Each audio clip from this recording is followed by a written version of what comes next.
I can't stand the mic. I'd rather just use my big boy voice. Guys, I'm Staff Sergeant retired Earl Granville, fellow guardsman. Go guard. Obviously, I had a bunch of cards dealt my way, a lot of bad cards, and tell you what, it was a rough path for a while, but I learned how to overcome all that. Tell you a little bit about what I do now. I work for an organization, Operation Enduring War. You see them back there. We help wounded vets continue to live and honor, empower, and motivate them in an active lifestyle. And Officer Mike, you see in that badass commercial, same mission, just run a little different. And I play sled hockey for a team called the USA Warriors, all wounded veteran hockey team, and we're located in Washington, D.C. And I suck, man. Dude, I am horrible at hockey, man. It's just nice to get out there and get some professionality. Guys, why don't we rewind a little bit and talk about my experience in the military. So my senior year of high school, my twin brother and my cousin Paul were joining the Pennsylvania Army National Guard. I had no desire to be in the military, to be honest with you, but free education sounded like the right thing to do. While we were in boot camp, 9/11 happened, so my whole reason for change, like a lot of Americans, I think we all decided we should just do something for our country for this tragedy that just happened. After boot camp, we went to Bosnia. We volunteered for Iraq. Over in Iraq, I loved what I did so much as an infantryman. I decided to re-up over there. And I volunteered for another mission in Afghanistan. And my brother couldn't go because him and his wife were having their second child. And he also started a career as a corrections officer. So Joe told me not to go. He said, you shouldn't go, you shouldn't go. And I said, you know what, man, I love this. I'll see you later. And I went. Well, that mission, I lost my leg. Two of my comrades passed away, Specialist Derek Holland of Wind Gap, Pennsylvania, and Major Scott Haggerty of Stillwater, Oklahoma, who was in the Army Reserves, like a civil affair officer. And I tell you what, Joe and I were twins. But growing up, Joe, his personality and who he was he played that role of the older brother. It was just his personality and what he did. So you get the idea of why he didn't want me to go to Afghanistan without him. But, you know, you guys in the military, he always said, I should have been there, I could have done something, but really, what could be done? And I think you guys who served know, like, my vehicle hit a roadside bomb. What could be done to stop that, man? These are the cards I was dealt, and that was that. I hit Germany. They did a lot of operations on me there. We chopped my left leg off, my right leg with many, many surgeries to salvage it. I hit Walter Reed Army Medical Center in Washington, D.C. When I finally got a little more stable, my family was able to come down. My mother, my father, and all my siblings, they were the first ones to get the green light. And Joe went to walk into my room. And when he finally did, one of the first things he said was like, I should have been there, could have done something. And I didn't think anything. I was like, dude, shut up, man. Like, I'm here, I'm alive. Like, life is good, man. And being at Walter Reed, the majority of my peers is everybody going through this. And I'm watching like a double amputee learning how to snowboard again. And that gave me a confidence to learn how to snowboard myself, playing hockey. And I learned how to parasail. I'm just doing all these athletic things to live the life as what we call an adaptive athlete or disabled sports, whatever it may be. I lost my purpose in the military, but that doesn't mean I could live a healthy, happy life. Joe, on the other hand, started going a different direction. Not only he was so guilty in what happened, he started making very bad decisions, hurting the ones he loved, and the guilt just piled on more and more and more. And it's like Joe, he knew he was doing bad things, but for some reason, like he would make a bad decision and beat the shit out of himself for it. And I don't know what was going on in his head, but like he had a demon inside of him. And eventually, I feel like the guilt overpowered him, and he took his own life. Now, naturally, in the military, we always talk about when somebody commits suicide, what's the first thing we think of? What is that? What could we have done? What could we have done? Or like maybe why did that person take his own life? We always hear post-traumatic stress. Now, I know Joe was dealing with post-traumatic stress. I feel like he was when we came home from Iraq. We lost a few guys over there. Actually, September 28th, 2005, with the anniversary just 2 days ago, we lost 5 guys in one day from a white phosphorus IED in Ramadi. And Joe took that so hard. And we all took it hard, but being Joe's personality, just like I lost my leg, I feel like he beats himself up over shit. And so immediately, people saying Joe had post-traumatic stress, and I said, you know, Joe did have post-traumatic stress. I feel like he may have. I'm not a doctor, but eventually when your peers keep talking about the same thing over and over and over, I feel like that's post-traumatic stress and these bad things that happen, these things that linger in your head that you can't get out.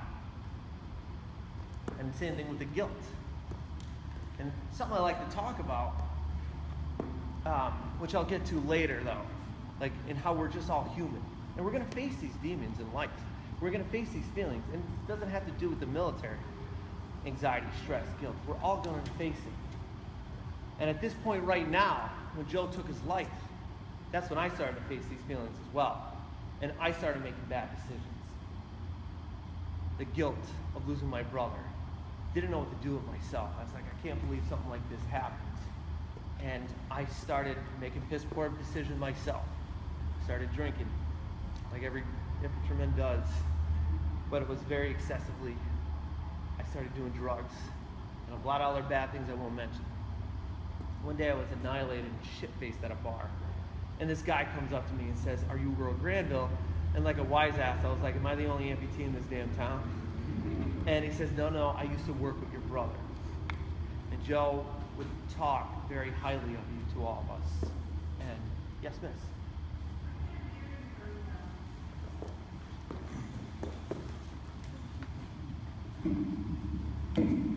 How's that? Sorry about that. Was that going on the whole time I was talking? Throw a water bottle at me or something next time, man. Sorry about that. So when I started feeling all this guilt, depression, all these bad things myself after Joe died.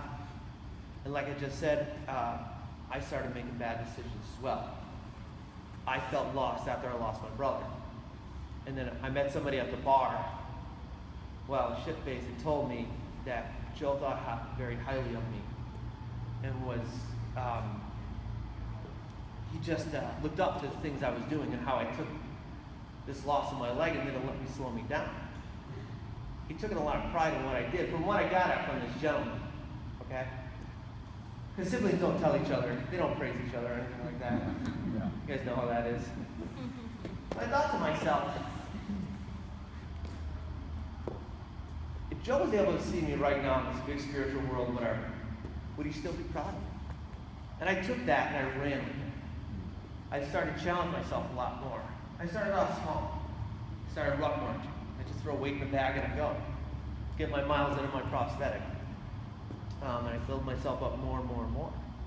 I was introduced into CrossFit. I ended up ruck marching the Army 10 miler back in 2011.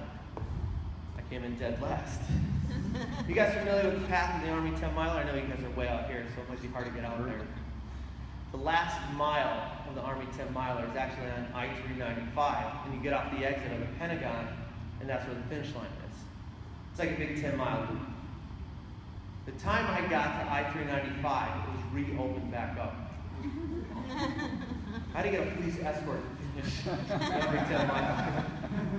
And all I thought to myself was, these guys behind me must be so pissed off right now, causing this big traffic jam just because Dan amputee wasn't finished. But the time we got to the end, the finish line was already torn down. I didn't get my coin, because you get a coin instead of a medal for finishing. But to me, I didn't care. Like, I never thought I'd be able to do something like that again. I joined these organizations, Operation Enduring Warrior. And in OEW, I'm one of their masked athletes. See, our logo is the Avon gas mask. I have a booth back there. And you don't just get a mask, you have to earn it. You have to go through an indoctrination. And the final phase is just a weekend at Fort Bragg. And it's not easy. But after, I was one of their graduating classes in 2014, and after receiving my mask, I feel like my mind went from, I can't do certain things because I'm an amputee, to I could do this stuff, just might take me a little longer. felt like eventually I got to the point where I wasn't even thinking about, I don't remember what it's like having two legs. And these guys helped me get there, I feel like. As a testimony, I really should tell them more, but I'm just honored to be a part of this team again. And it also gave me the confidence to help other wounded vets who wants to challenge themselves, go through Spartan races or run half marathons. We just had a blind Marine, picture this, a blind Marine hand bike a half marathon. Picture that? Guy riding a bike blind. He ended up crashing into me on mile 12 and I broke my hands. I finished the rest of the race, but that empowered me. I was scheduled to do the Boston Marathon about 2 weeks later. And I was going to back out. And I thought, you know what, man? This guy did this blind. I could do this hand crank on one arm. And once again, I came in dead last. Actually, I had the honor of finishing with a gentleman named Mark. He's one of the survivors of the Boston Marathon bombing back in 2013.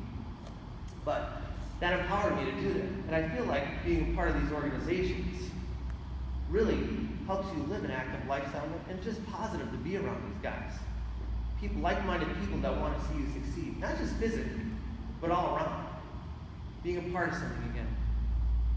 There's a reason why I'm saying all this, guys. And I'll get back to that in a second. So, all these things I've accomplished after losing my leg, something still didn't feel right to me.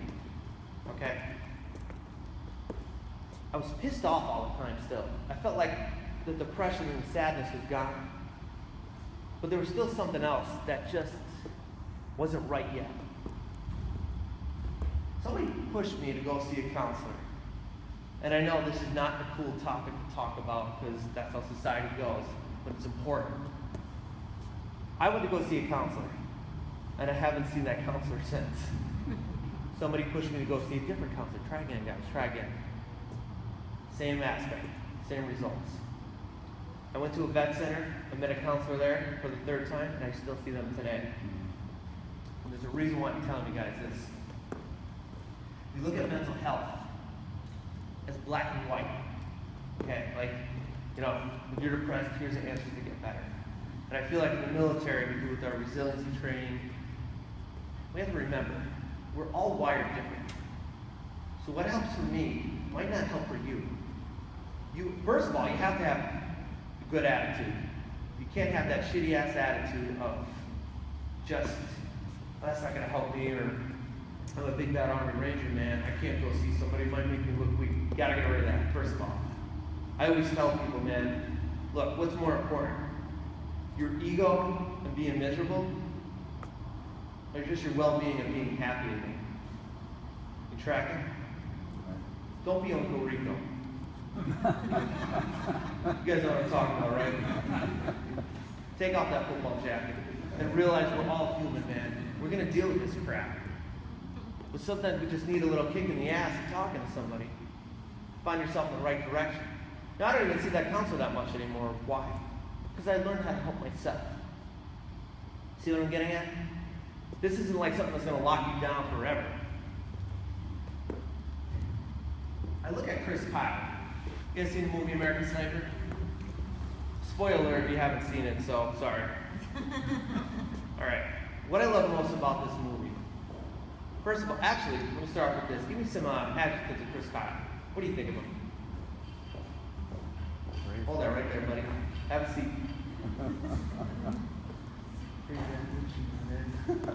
Me and my buddy Chops, guys.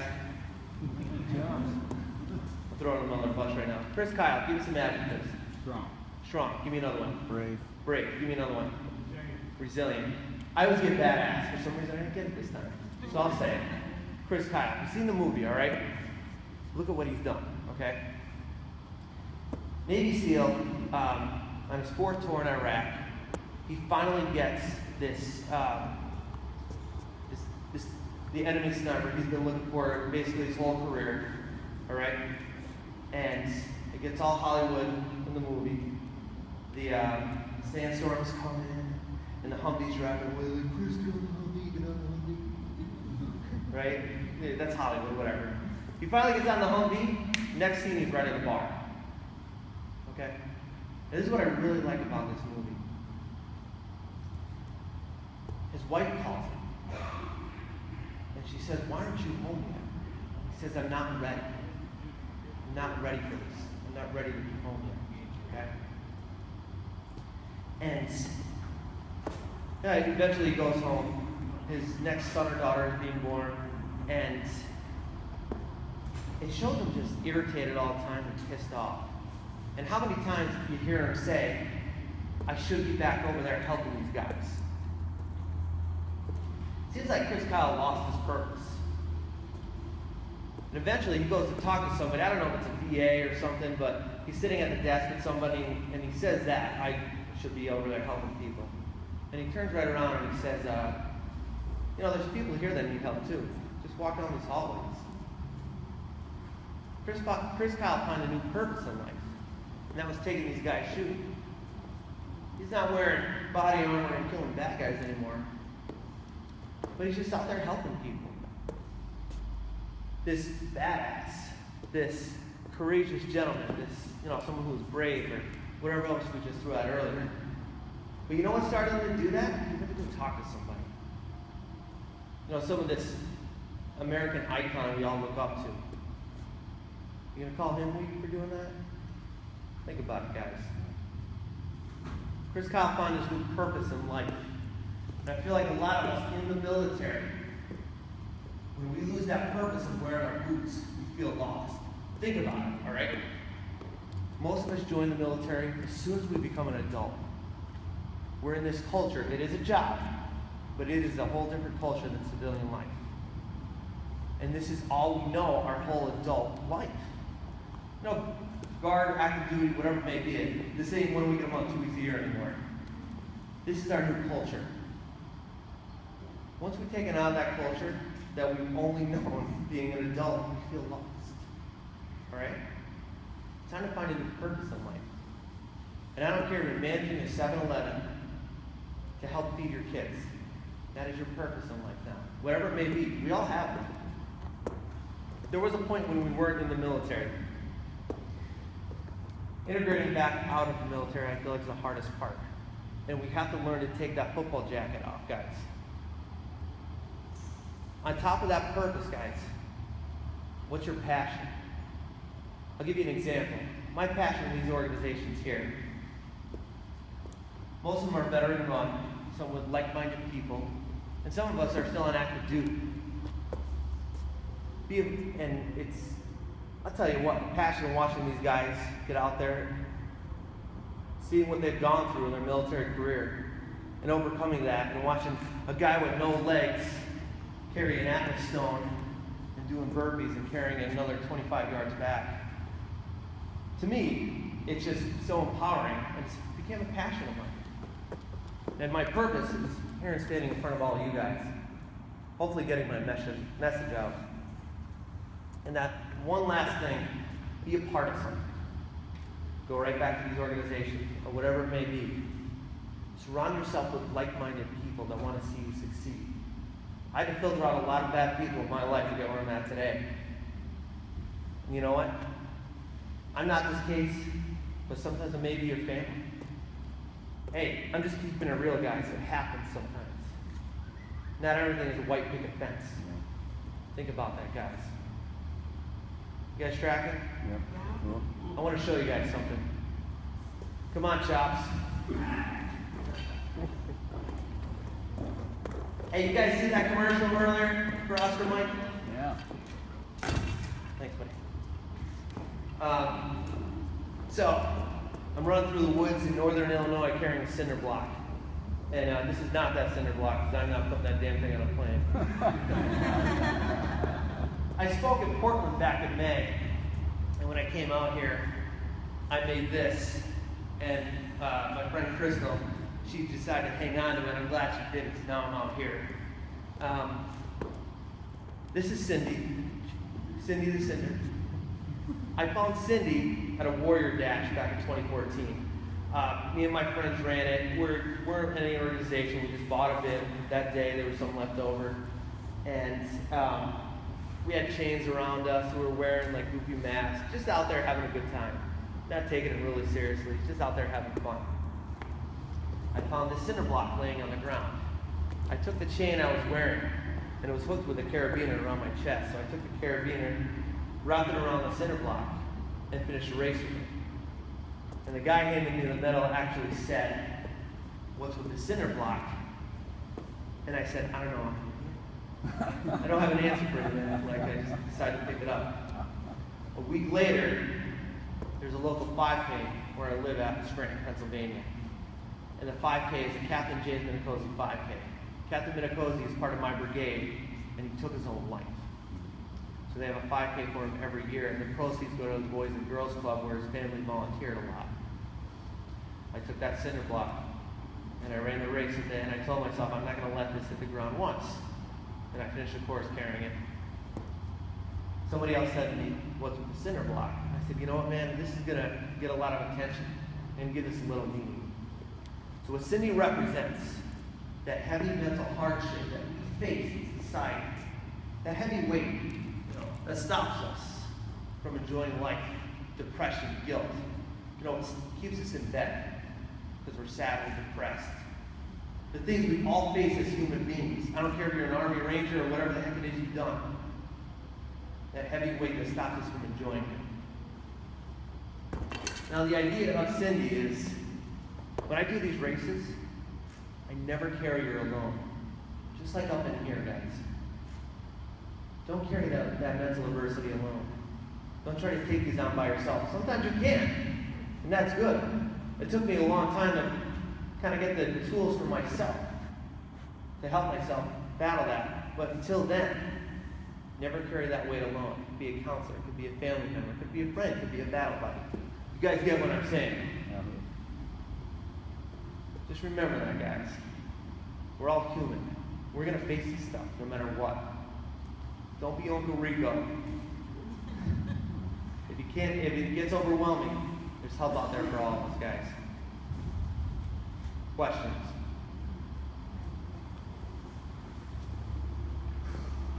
What's your favorite ice cream? Chocolate. Next question. Ice is broken. Sir. How's the rest of your family doing now? My family's doing good. My brother's wife, she remarried. Wonderful guy.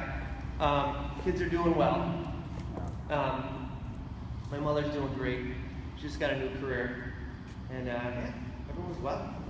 Both parents are doing great. Did they have the same kind of, did you see some of the same things out of yourself start to materialize in them too? Guilt or challenges, and how did they deal with some of that same kind of I'll be honest with you, like talking about challenges and stuff like that, I've seen like the guilt, their family, I think we all felt it. You know where I've seen it the most out of everybody was my unit. I was out of the Army when Joe passed away, and being guard, I'm not too far from a lot of these guys, and I still see them. I've seen more of that from them than anybody. Joe was AGR when he passed away, so he saw these guys a lot. And I think they took it harder than my family. I'm not, and the guilt-wise, I'm not saying my family didn't take it hard. Obviously they did, but I've talked to them more when it happened to some guys. More than, I've seen my family a lot that first year, on top of all the bad things I was doing. But it affects everybody, not just the family. That's just something to think about, guys. This doesn't affect my family itself as a community. Everybody's affected by this. It's horrible. And I look back and I think if Joe saw those first few months of how it affected people and the ones he loved and cared about, he might think twice of what he did. Sometimes I think when it comes to mental health, it's an impulsive decision when people make that leap. Sometimes, some people that make... I think we're done, guys. I feel like when somebody is down like that, they're not really fully 100% capable of what they're thinking. And they're in so much pain, they just make that leap. Not realizing the consequences, to what's going to consequence around them. You guys know what I mean? Yeah. I've never been that low before. but these are just my ideas. And everything I'm giving you right now are just my ideas. And what I use to help myself get better. Does that answer your question? Yeah, thank you. What else we got? I got one. Hey, thanks for being here, first of all. So what gave you the perseverance to get to the third council? And then what made you stick with that? I changed my attitude. I feel like something I mentioned too is if you walk into something with a shitty attitude, it's not going to come out right. You could have all the ice cream and sprinkles and rainbows and all that bullshit, but if you have a shitty attitude,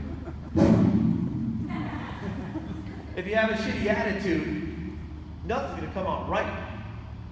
And I had to change that attitude when I saw my third counselor to realize, fuck, I don't want to live this way anymore. I'm sick of acting like this. And I think it starts with us. I spoke with somebody earlier when I came in, and somebody said we try to do everything in our power to help somebody, and they still took their own life. It's easy to blame ourselves, but initially, the decision is the one who's making that decision, and that's it. We have to change our attitude and realize, I don't want to live the rest of my life like this.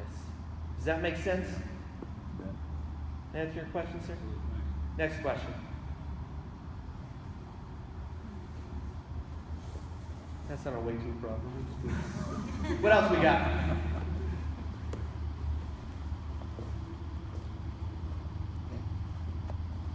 Just one quick one. So, as the wars are kind of dying down a little bit, sort of the whole, disabled vet piece, I think, is losing a little steam. Do you see that, from consciousness a little bit, and how do you kind of keep that?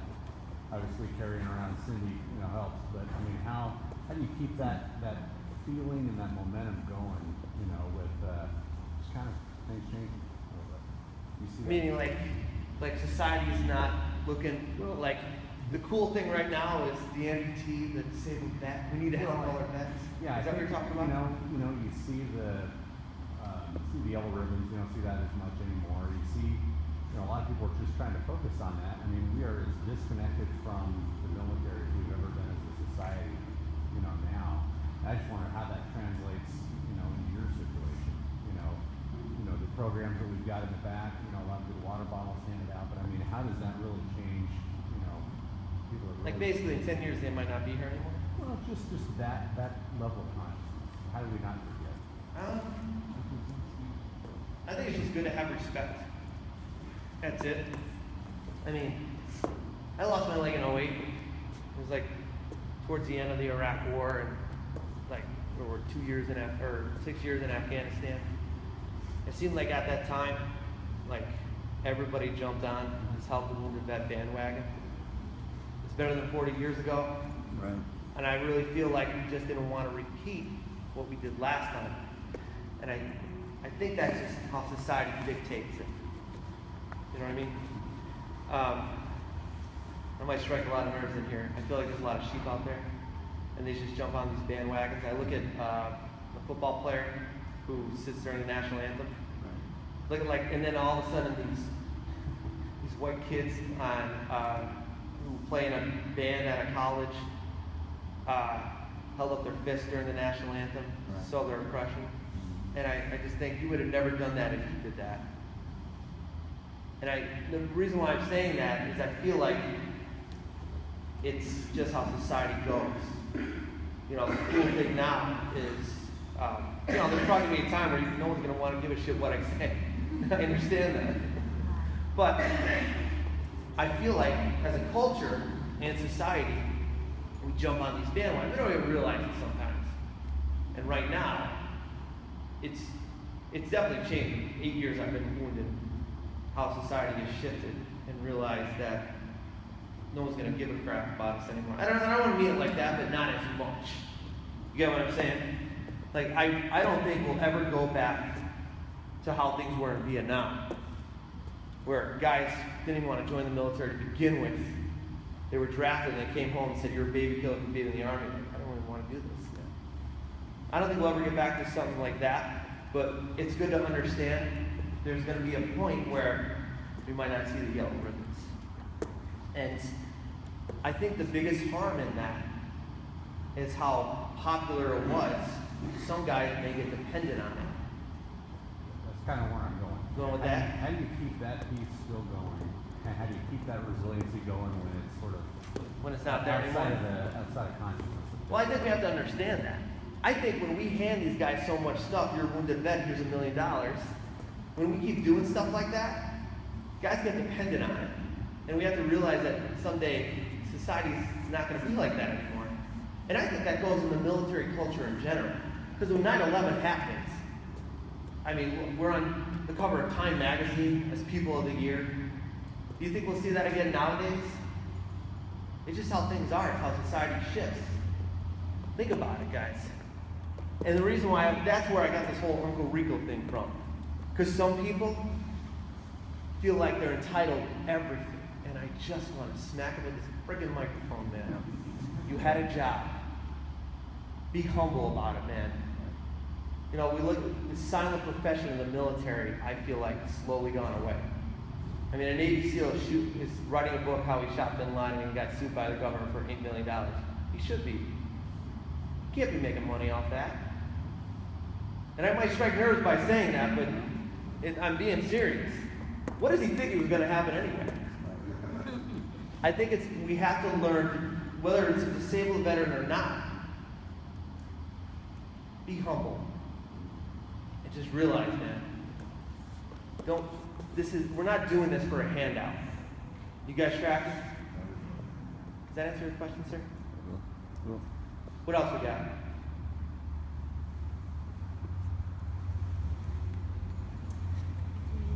Do you have children? I have a little girl. How has your recovery how has that affected her? First time Alex saw me, she's like, what happened? I'm walking with a cane, and this leg is in an air cast. And I just got to speak their language. I speak to schools like little kids. In the same way, I just speak their language. You know, I was fighting bad guys overseas, and bad guys hit me with a bomb. And I lost my leg, but I don't stub my toe anymore. They're good.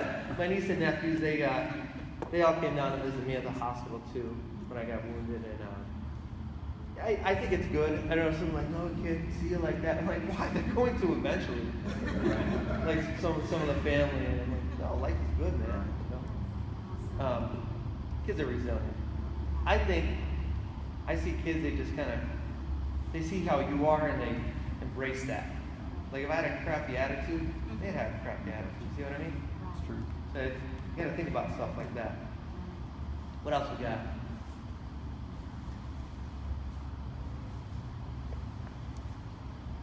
Hey guys, I'm gonna be here for a little while, so if anybody wants to say anything on the side, by all means. Hey, thanks again for having me. I really appreciate this. And if we have any Vietnam veterans here, or if you know any, welcome home.